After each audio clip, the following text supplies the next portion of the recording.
विवेक देश पांडे। विवेक, इस पोल ट्रैकर 3 चीजें इसमें पूछी गई, एक चुनाव आयोग, एक जो मोदी जी और राहुल गांधी का कंपैरिजन लोकप्रियता से है, विदेश नीति पर, और सीजेपी। ये जो मुख्य इंडिकेटर्स सामने आए हैं, इसको देख के आपको क्या लगता है कि क्या वाकई में अब मोदी जी की विदाई कर दी है पोल ट्रैकर ने आज, और कुछ ऐसा ही मूड अब दिख रहा है?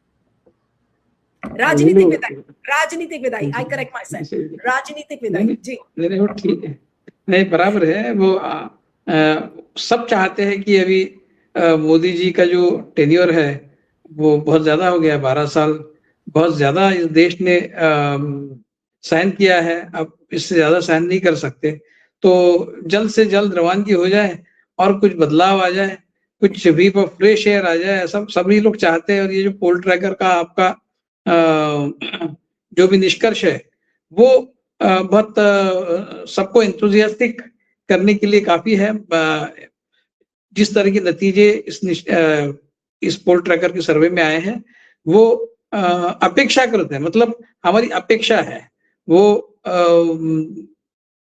हम चाहते हैं कि ऐसा कुछ हो। इसलिए ये आनंद की बात है कि इस तरह के नतीजे आए हैं। लेकिन प्रत्यक्ष रूप से ये जमीनी स्तर पर किस तरह से काम आएंगे, क्या मोदी जी सत्ता से हटेंगे, चाहे कितने भी कम लोकप्रिय हो जाए, चाहे कितना भी पॉपुलैरिटी में वो नीचे चले जाए, जो भी है, कैविएट तो है, आई एग्री विद यू, ये कैविएट है जी।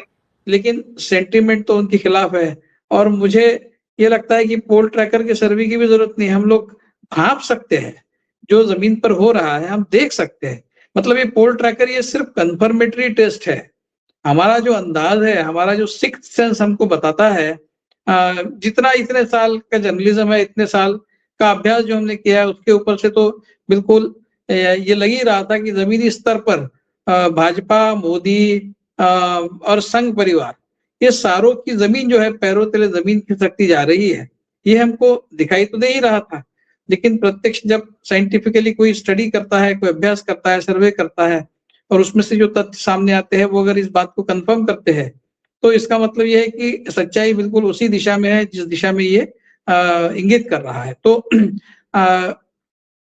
सिर्फ मुझे एक ही इसका जो एस्पेक्ट है, जो इलेक्शन कमीशन वाला, वो थोड़ा इंटरेस्टिंग लग रहा है, क्योंकि 42% लोग अगर ये समझते हैं अभी कि ये निष्पक्ष तरीके से काम कर रहे हैं, तो ये बहुत बड़ा प्रतिशत है। एक्चुअली ये 15-20% से ज्यादा नहीं होना चाहिए था, और 48% कह रहे हैं कि नहीं कर रहे, तो बहुत ज्यादा फर्क नहीं है, सिर्फ 6% का फर्क है। तो ये जो इलेक्शन कमीशन की क्रेडिबिलिटी है, उसके बारे में जो उसका उत्तर आया है, उस पर मेरा विश्वास नहीं है। हो सकता है कि इतने प्रतिशत लोग मानते हो कि ये निष्पक्ष तरीके से काम कर रहे हैं। अगर निष्पक्ष तरीके से काम कर रहे हैं तो फिर ये जो बाकी नतीजे आए हैं वो उसको किस तरह से हम जस्टिफाई करेंगे? क्योंकि हमने देखा है इलेक्शन कमीशन ने क्या किया है, किस तरह से वो सरकार के पिट्ठू बनकर पूरी तरह से उन्होंने काम किया है। बहुत ब्रेजनली किया है, मतलब बिना किसी शर्म के किया है। इतना ओपनली प्रो गवर्नमेंट टिल्ट वाला इलेक्शन कमीशन शायद ही कभी भारत ने कभी नहीं देखा। मतलब सेशन के पहले भी नहीं देखा, TN सेशन जो थे उनसे पहले भी हमने नहीं देखा। तो ये उतना एक पार्ट छोड़ दिया है। तो लेकिन युवाओं में लोकप्रियता राहुल गांधी की अगर है तो मुझे बिल्कुल आश्चर्य नहीं है, क्योंकि पिछले कुछ सालों में वो जिस तरह से उभरे हैं, और हमने देखा कि कोटा, देहरादून और अभी प्रयागराज में खास तौर से जिस तरह की भीड़ उमड़ी, वो अपने आप में एक बहुत बड़ा पॉइंटर है उस दिशा में कि राहुल गांधी को की चाह जो है लोगों के बीच में वो बहुत ज्यादा बढ़ी है, और पर्टिकुलरली युवाओं में। इसका कारण ये है कि वो भले ही 56 साल के हो, मतलब वो अगर युवाओं की हम डेफिनेशन करते हैं तो हमको 50 साल के ऊपर नहीं जाना चाहिए, मैक्सिमम लिमिट 50 साल तक होनी चाहिए। तो उस लिहाज से वो उम्र के लिहाज से तो युवा नहीं है, लेकिन उनका जो बॉडी लैंग्वेज है, वो जिस तरह से बात करते हैं, चलते हैं, बोलते हैं, जो उनके ऑप्टिक्स है, मतलब पुशअप्स लगाना, स्कूबा डाइविंग करना, फिर वो जो भारत जोड़ो यात्रा थी उनकी, वो तो युवाओं को जो सारी चीजें पसंद है, युवा जिन चीजों से इंप्रेस हो सकते हैं, वो सारी उनका वो मार्शल आर्ट वाला परफॉर्मेंस हो, तो मुझे लगता है कि वो युवाओं में लोकप्रिय होने के ये भी कुछ कारण है। वो ऑप्टिक्स जो है जो उन्होंने क्रिएट किए, जो बहुत जरूरी है, वो करना बहुत जरूरी है। वो पर्टिकुलरली नरेंद्र मोदी और बीजेपी के राज में वो करना बहुत जरूरी है, इसलिए कि वो खुद प्रोपेगेंडा पर विश्वास करने वाले लोग हैं, प्रोपेगेंडा से ही तरने वाले लोग हैं, प्रोपेगेंडा की वजह से ही वो जीवित है। उनका काम जमीन पर कुछ नहीं है। नरेंद्र मोदी सरकार का काम जमीन पर कुछ नहीं है।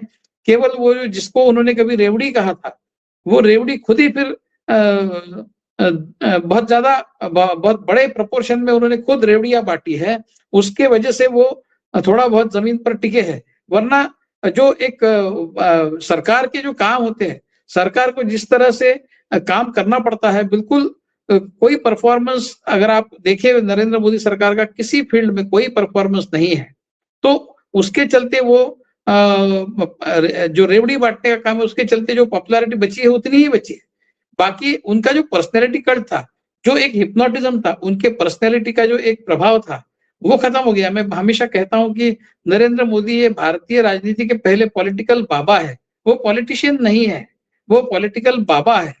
जिस तरह से धार्मिक बाबा होते हैं, जो लोगों पर एक हिप्नोटिक स्पेल चलाते हैं, उनमें कुछ होता नहीं है। वो झूठे होते हैं, पूरी तरह से वो खोखले होते हैं, अंदर से हॉलो होते हैं। लेकिन वो स्पिरिचुअलिज्म का एक खोखला और हॉलो एक हिप्नोटिक स्पेल लोगों पर चलाते हैं और लाखों लोग उनके साथ जुड़ते हैं। कोई बाबा गोलगप्पे खिलाकर लोगों को बहलाता है। मतलब इस तरह के भी, मतलब इस तरह के लोग अगर इस देश में लाखों लोगों को पागल बना सकते हैं, गोलगप्पा खिलाने वाले लोग, तो नरेंद्र मोदी तो उनसे बहुत बहुत ज्यादा सब्सटेंस है, ऐसा मैं मानता हूँ।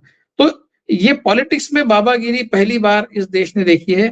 ये एक व्यक्ति जिसने जमीनी स्तर पर कुछ नहीं किया है, जो कुछ करने के काबिल नहीं, बहुत कुछ सब्सटेंस नहीं है, वो व्यक्ति 140 करोड़ के देश को इस तरह से लुभाता है।